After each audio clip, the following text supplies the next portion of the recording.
नामदेव नाम निरंजन राते, जाकी छान छवाई।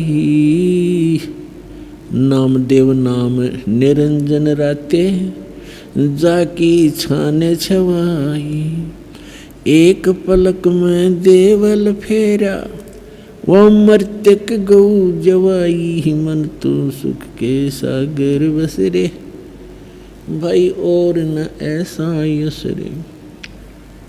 अब क्या बताते हैं कि देखो जो भक्ति करते हैं परमात्मा उनके अंग संग रहते हैं, लेकिन हम औपचारिकता ज़्यादा करते हैं, डिमांड भी ज़्यादा करते हैं। सच्चे दिल से, सच्ची भावना से, सच्ची लगन से हम भक्ति ना करते भगवान की, तब तक दाता आपको विशेष राहत नहीं देता। राहत तो देते हैं, विशेष नहीं दे पाते। जैसे एक नामदेव नाम के महापुरुष थे और छिपा जाति में थे। वो छिपा जाति, छिपी जाति इसमें दर्जी,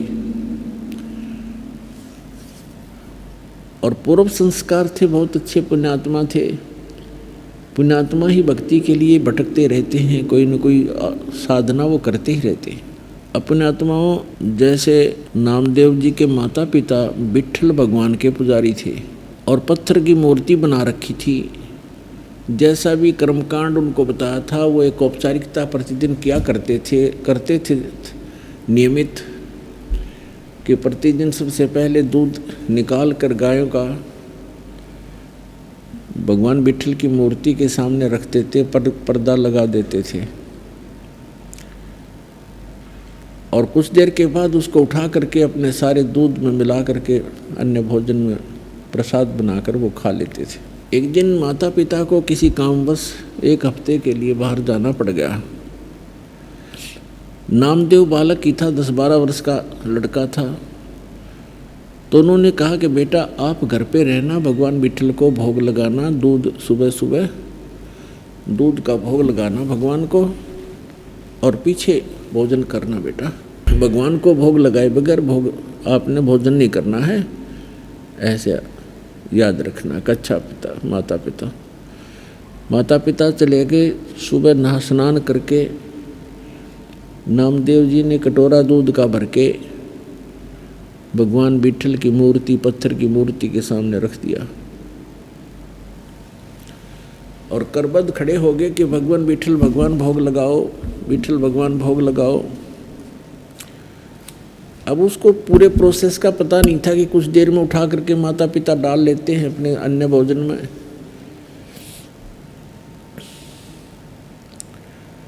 खड़ा रहा घंटा 2 घंटा, विट्ठल भगवान ने कोई भोग नहीं लगाया। उसमें कुछ चींटियां चढ़ गई तो उसने सोचा भी हमसे भगवान प्रसन्न नहीं है मेरे से, और उस दूध को वहाँ से उठा लिया। अगले दिन फिर नहा धो करके खूब हृदय से प्रार्थना की, दूध रख दिया, यही रहा, कुछ नहीं, भोग नहीं लगा, फिर उठा लिया। 2 दिन उन्होंने भी, भगवान नामदेव जी ने भी कुछ भी आहार नहीं किया। तीसरे दिन फिर ऐसा ही हुआ।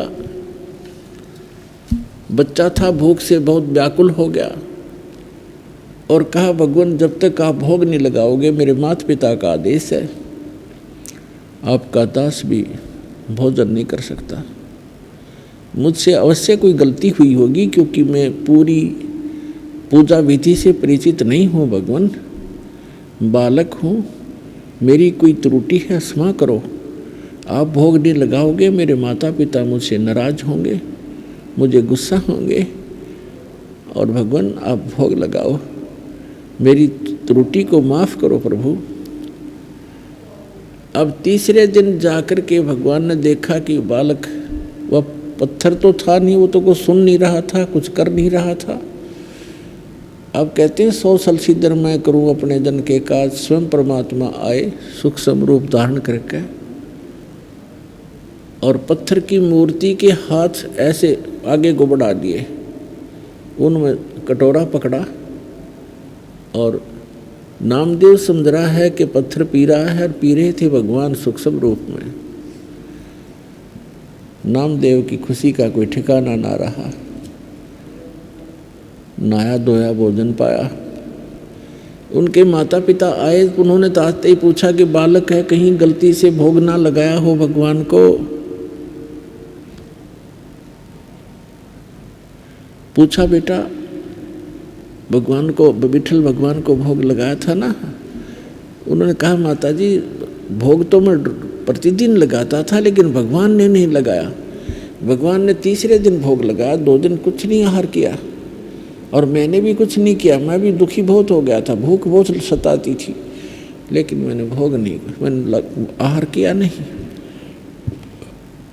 तीसरे दिन मैंने विशेष प्रार्थना की, भगवान भोग लगाओ, तब भगवान ने भोग लगाया। अब वो नामदेव के माता पिता उस बच्चे के मुंह की तरफ देख रहे हैं कि ये झूठ बोल रहा है। ये कह रहा है कि तीसरे दिन भगवान ने दूध पी लिया, बट विठल भगवान की मूर्ति ने, उन्होंने सोचा ये झूठ बोल रहा है, इसने भोग भाग नहीं लगाया और हमसे डरता कह रहा है। लेकिन बच्चे के आव भाव से लग रहा था कि झूठ नहीं बोल रहा। तो उन्होंने पूछा बेटा सचमुच भगवान ने दूध पी लिया? तीसरे दिन पिया माँ। पिताजी तीसरे दिन पिया। अच्छा कैसे? हमारे सामने पिला के दिखा। अगले दिन सुबह उसी तरह दूध का कटोरा लेके स्नान करके रख दिया, दूध नहीं पिया विठल ने। अब नामदेव ने कहा भगवान आपका दास आज मेरे माता पिता के सामने झूठा सिद्ध होगा, मुझसे फिर अवश्य कोई त्रुटि हुई होगी। भगवान हे मालिक आप तो दयालु हो, भोग लगाओ प्रभु। उसी समय माता पिता के सामने मूर्ति के हाथ बड़े बड़े हुए, ऐसे जैसे आम हाथ होते ऐसे बन गए, और कटोरा पकड़ा और ऐसे दूध पी लिया। अब नामदेव के पिता का खुशी का ठिकाना नहीं रहा। उसने सारे गांव में बता दी कि मेरे पुत्र ने विठल भगवान को भोग लगा दिया, भगवान ने दूध पिया, हमारे सामने पिया। किसी गांव वाले का ये विश्वास नहीं हो कि झूठ बोलते हैं, बाउंडर फैलाते हैं, दुनिया को भ्रमित करते हैं। ये अपने बेटे की महिमा बनाना चाहता है, इसको मेहनत बनाना चाहता है। जैसा जैसी सोच जिसकी थी, पंचायत हो गई कि पंचायत के अंदर विठल भगवान की मूर्ति रखी जाएगी, उसमें दूध पिलाएगा तेरा पुत्र, मानेंगे नहीं तो देश निकाला देंगे, तुम्हें गांव से निकालेंगे। पंचायत होगी, विठल बुला लिया, विठल भगवान रख दिए। नामदेव के पिता नामदेव पंचायत में हाजिर हुए। तब कहा कि नामदेव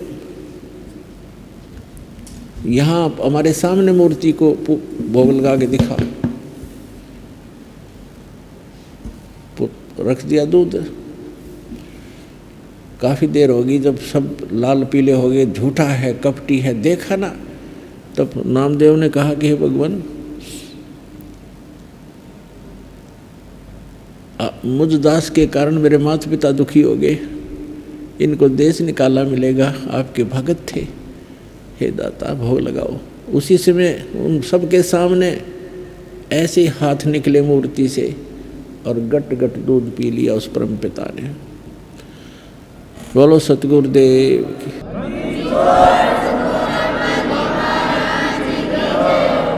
तो पुण्यात्माओं, ये न तो मूर्ति पी रही थी, भगवान ने जो कुछ किया कबीर भगवान ने किया, और उस अपनी प्यारी आत्मा नामदेव के लिए किया, क्योंकि पूर्व जन्म का भक्त था। अब वर्तमान में ऐसी लीलाएं भी नामदेव के द्वारा हो गई थी, बहुत महिमा के पात्र भी बन गए थे, लेकिन मोक्ष नामदेव जी का नहीं था। और भी बहुत सी, एक बार क्या बताते हैं, पहले झोंपड़ियाँ होती थी, सब जगह ही झोंपड़ी डाला करते थे, और वर्षा के सीजन से पहले उनको रिपेयर किया करते थे। हट के रूफ को, झोंपड़ी की छत को रिपेयर करते थे, सभी नई छान डालते थे उसके ऊपर, घास फूस की बना करके। नामदेव की माँ ने कहा कि बेटा वर्षा का मौसम आने वाला है, उससे पहले आप अपनी झोंपड़ी की रिपेयर कर लो, इस पर छान डाल दो। जंगल से घास फूस काट के लाना होता था, नामदेव घास फूस काटने के लिए चला, एक कवाड़ी वगैरह साथ लिया जो काट के लाना था पेड़ों से। रास्ते में सत्संग हो रहा था, सत्संग में बैठ गया, सारा दिन मस्त रहा, फिर सेवा में लग गया। शाम हो गई, वो 2 उद्देश्य था, घास फूस लेने गया था, वो नहीं ला सका, खाली हाथ आ गया। माँ ने पूछा, बेटा क्या बात रही, आज घास नहीं लाई? कि माँ कल लाऊंगा, आज मैं सत्संग में चला गया। वो 4 दिन का सत्संग था, उसने अगले दिन भी वैसे ही, उससे अगले दिन भी ऐसे ही। अब तीसरे दिन जब उसने सोचा कि आज माँ बहुत नाराज हो जाएगी, पिताजी भी गुस्सा होंगे, सत्संग में जल्दी समापन हो गया, शाम थोड़ा सा समय रह गया, तो उसने सोचा जल्दी जल्दी कुछ घास फूस काट ही ले चलता हूँ, ना घर वाले नाराज होंगे, तो रोज सत्संग में जाता है, कुछ करता है नहीं। तो जल्दी जल्दी वो लगा काटने, और पैर में कुहाड़ी लग गई। हाँ, जल्दी जल्दी में बौखला सी रहा था बेचारा, पैर में कुहाड़ी लग गई और पकड़ कर पैर बैठ गया। फूस जिसा काटा था वो भी नहीं ला सका।